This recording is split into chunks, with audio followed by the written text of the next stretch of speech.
Hey, what's up guys, I'm Ashline here, come back with a brand new video for you guys. Today, we're going to be taking the interest off of Stockholm and Antwerp, focusing in on some things you should be potentially buying right now if you're looking to do so. Huge disclaimer before we go into this video, obviously I have investments myself, they're up on screen and you can always find them in the description of any of my videos.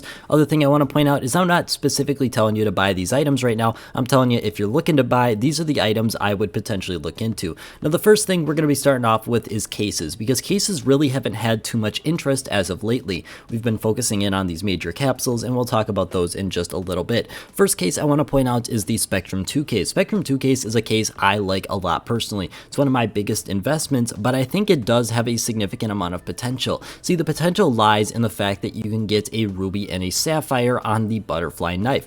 Both very desirable knives and very expensive, and therefore this leads a lot of people to potentially be opening up this case. Now with case investments, especially a little bit more expensive ones, like we're talking with the Spectrum 2 case here, we're looking at about 65-ish cents currently, not too important. You gotta feel something about the investment. Don't just go into it because you think it's a cool case. Specifically find out what you like about the case investment and specifically the case in general, because I think that's going to give you a much better reasoning as to why someone would open up this case. If we want to head out over to unboxing numbers for December, this case was unboxed a pretty significant amount for being as old as it is. Now, along with this case, you'll notice there's another case that's very similar on unboxing numbers and just the total price for the case. That's the Chroma 3 case, which is another one that honestly I'm not terribly large invested into, but I do think it also has potential. Those Chroma knives are hard to get and they're becoming more expensive every single day. And the Chroma 3 is the cheapest option you have for those Chroma knives. Now, if we see those Chroma knives come back with different finishes,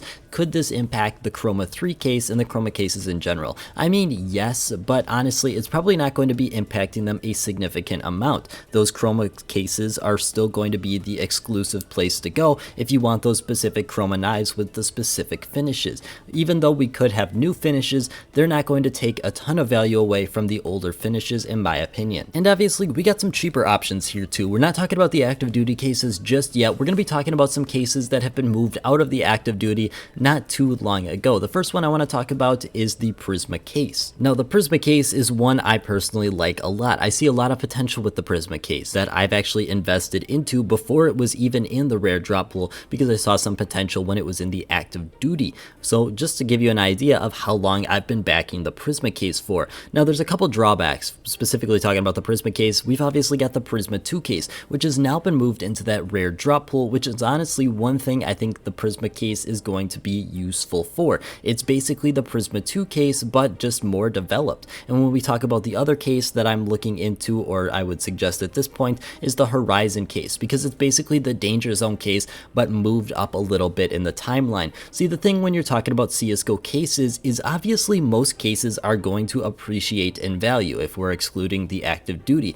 But the thing is, how long is it going to take? Let's be honest here. We don't want to be taking 10 years to double our money, not with CSGO. We're obviously going into a little bit of a risky investment and we want to be rewarded for that. And when I say risky, I'm talking about in terms of comparing it to the stock market, the S&P. Obviously that's a very safe route. You're going into something that's a little bit more of a volatile asset. Obviously CSGO is not guaranteed to be here tomorrow, guaranteed in air quotes, but basically I think these two cases do hold a lot of demand for future. And when we look at unboxing numbers, they both have still got a consistent amount of openings every single month. It's obviously not going to happen overnight, but both of these cases, at least in my opinion, do see a future. After that, I want to talk about the active duty cases, and honestly, in my opinion, I don't see a ton of potential with a lot of active duty cases for one specific reason, and that reason is price. If we want to look at the price of active duty cases, specifically the Snakebite and the Fracture case, which are the two most likely, if we're not going to include the Clutch, that are also the cheapest, to potentially be moved into that rare drop pool, because when we look at unboxing numbers, they're the two lowest. That's the basic kind of connection we're making there. Talking about price though, the Snakebite case comes in at 13 cents, the Fracture case comes in at 17 cents, and for 17 cents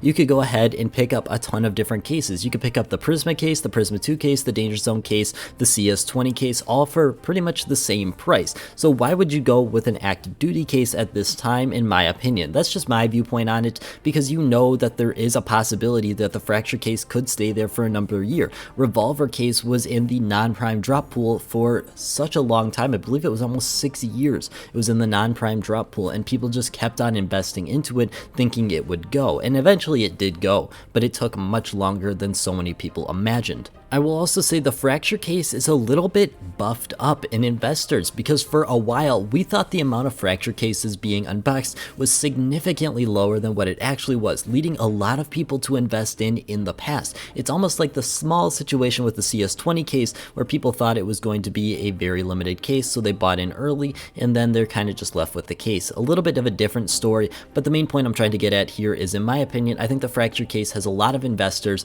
and it's going to be very interesting to see where that unboxing demand falls afterwards. But honestly, I'm not super big into the fracture case, at least at this point, but that's also my opinion. Next up here, I want to talk about the Krakow capsules. Now, the Krakow capsules are something that was pretty recently popular. If we want to look back not too long ago, and honestly, we're looking at potentially 2 months maximum, we saw that the Krakow capsules hit a peak, and most of them are down maybe 33-ish%. There's only 2 different capsules, and I'm specifically looking at the legends when I say this, but basically, I think the Krakow capsules have a ton of potential. I personally sold at the peak and rebought in very recently because I do still think that there's a lot of potential with the Krakow capsules. This is a capsule that could easily go up in price pretty quickly because there's not a ton of them out there. It's starting to get to the point where it's a very unliquid item, and it's something that could very easily go up a couple dollars every hour soon as some hype starts to pick up around it. This is a little bit different than the past cases we're talking about. This is going to be attaching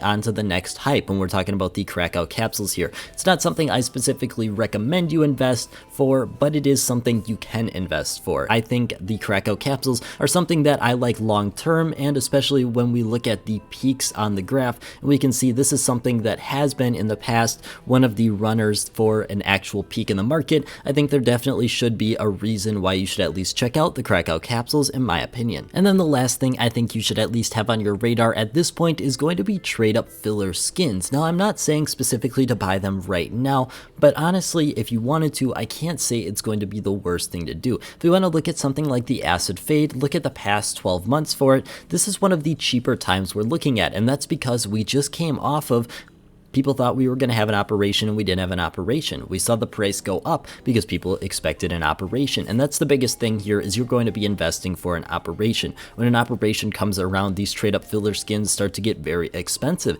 And honestly, if you look at the lifetime for some of these graphs, not something I'm suggesting you follow at this point, but it is something that is there. People really don't think about them until it's too late to go and invest. And then at that time, we see a little hype for it. And honestly, it makes buying a trade up filler at that point pretty much futile. Now, with everything in this video and with trade up fillers specifically, make sure you're doing your own research. Don't just take my sayings at face value, because obviously I am not investing for you. I'm not taking the loss for you. But that's pretty much all I got for today. I want to thank you guys so much for watching, and I hope you have a great rest of your day.